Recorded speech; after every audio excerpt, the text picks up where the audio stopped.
Hello and welcome to my channel. I hope you're enjoying these videos. Please click on subscribe if you are. It will encourage me to do more. It helps the whole YouTube environment and everything else. I have been doing videos all day today on hand frames, so there's 3 of them. Violin and viola were kind of done together. Cello was done by itself because it's unique. And bass is going to be done by itself because it is also unique in terms of hand frames. So if you haven't seen those other ones, describe what a hand frame is. And that is the shape of my hand is determined based on the key signature that I'm actually playing in. And to a violin and viola, there's some real definite shapes. To a cello, there's really 2. And it also dictates which of the fingers to use. And it's an awesome concept because a frame makes you put on top of that what something actually looks like. So in other words, I can look at the frame of a bicycle and know that it's going to be a bicycle, even without all the extra stuff. And so the frame of my hand, based on the key signatures, I know what the shape, what that's going to look like. The extra stuff is which fingers to use based on which notes I'm asked to play, so on and so forth. So I really like the concept of hand frames. It really breaks down for bass, just to be honest. I know I've read articles where bass players talk about hand frames as well. And please keep in mind, if you're a string player, I'm not going to get into thumb position, my book is called An Introduction to String Basics, and that is certainly not a basic issue on a bass or a cello, by the way.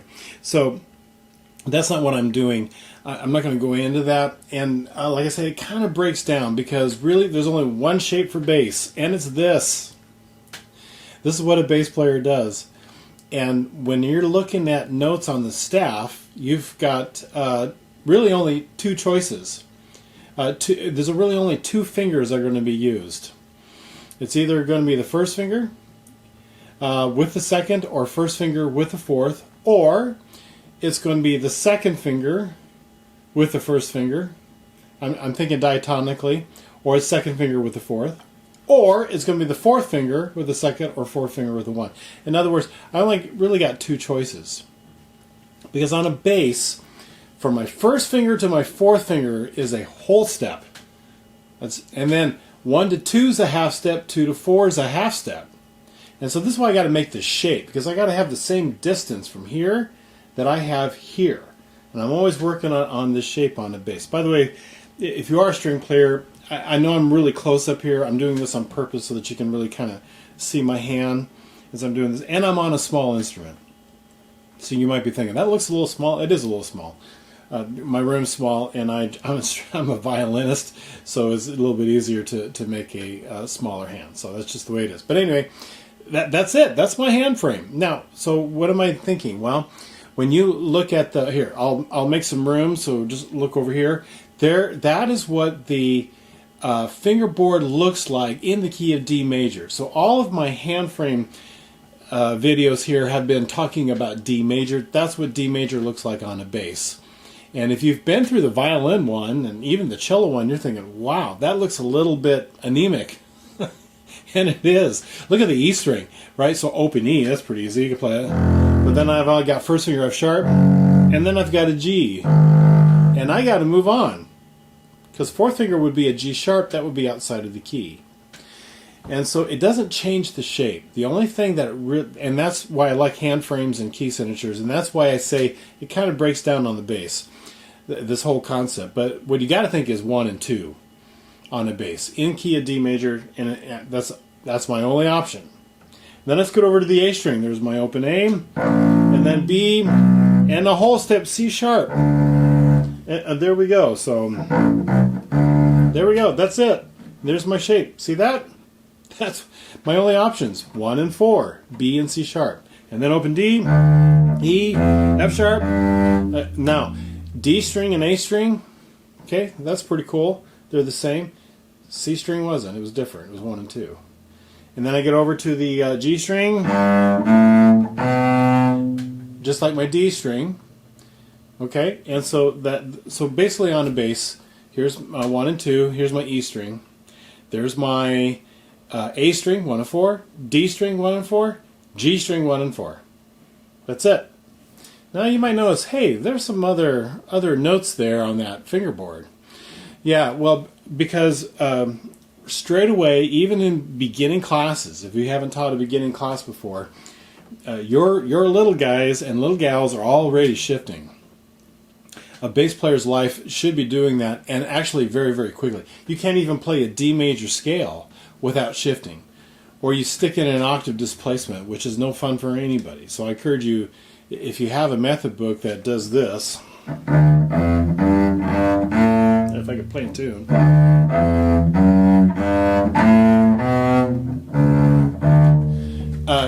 just stop, walk up to your bassist and say, hey, we're not doing that. What I'm going to teach you, and then I'm going to teach you how to shift, because this is what a bass player needs to learn how to do anyway, and then help them with that.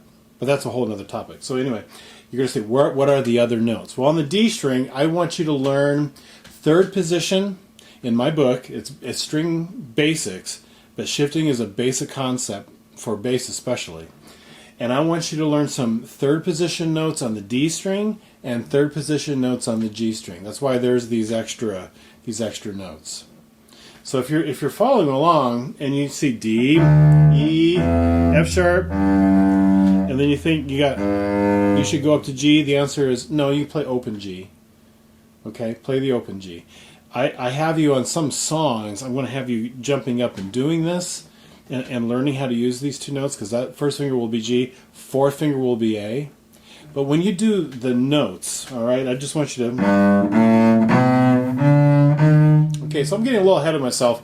I just wanted to explain all of that. In the book, I've got the diagram, and then what I do is I take each string and I just really break it down. And again, it looks anemic, right? It looked kind of simple. So here is the E string for the bass, and they've got the... it says C and E string because the bass and violins are playing on their E string, and the cellos and violas are playing on their C string. I really wanted to talk about C strings because they had an extra little issue that they had to work through on that particular string. So here we are. You'll see the note, and you'll see it's really only E, F sharp, and G. Okay, and then you're just noodling around on only those three notes. And you'll notice there's times that the violins will be playing E's. You're playing E's, F sharps, G's, but then they might go to a B, and you're actually playing a G. So there's a little bit of harmony in there because I didn't want you just to rest and sit there. I want you practicing just like them. So you'll hear some harmony, and that's the reason for it. But that's what it's going to look like on the E string. And again, I don't do scales, I do the notes. And so now here we go. Here's all of the notes laid out. You'll notice that straight away you don't play. The violas and the cellos have the C string down here. You're actually the lowest sounding instrument, but they've got a C. So I want them to go C, in this key. I want them to play C sharp and then D, and you kick in on E, because that's your first opportunity that you can play. So there's the E, and then F sharp, and then G, and then A, and then B, and then C sharp, and then D, and then E, and then F sharp. Now, I don't want you shifting here. I mean, you can if you want to, but just go ahead and rather than shifting playing G, just play open G, and then A, and then B, and now here I do want you to shift C sharp, and then D. Okay? And then now what happens is you got a bunch of rests after this, because again, your notes are limited. The violins keep going, and they go all the way up to B on their E string. And when they kick down, they'll go B, A, G, F sharp, E, and there it is. You and the cellos will kick in on D, and then come down C sharp, and then B, A, G, F sharp, E, D, C sharp, B, A, G, F sharp, E, and then you'll hear the cellos and violas play D, and then you'll hear them go to C sharp, and it'll drive everybody crazy. But that's the notes. It's because I want to know that you understand on a bass first position and a little bit of third. that you can actually play. When you see that on the staff, that's what you're thinking. That you, those are the notes that you play, and there you go. That's on the staff. I think that's it on bass. On the other ones are quite a bit more complicated in terms of hand frames and notes. Just remember, for you always look like this, always.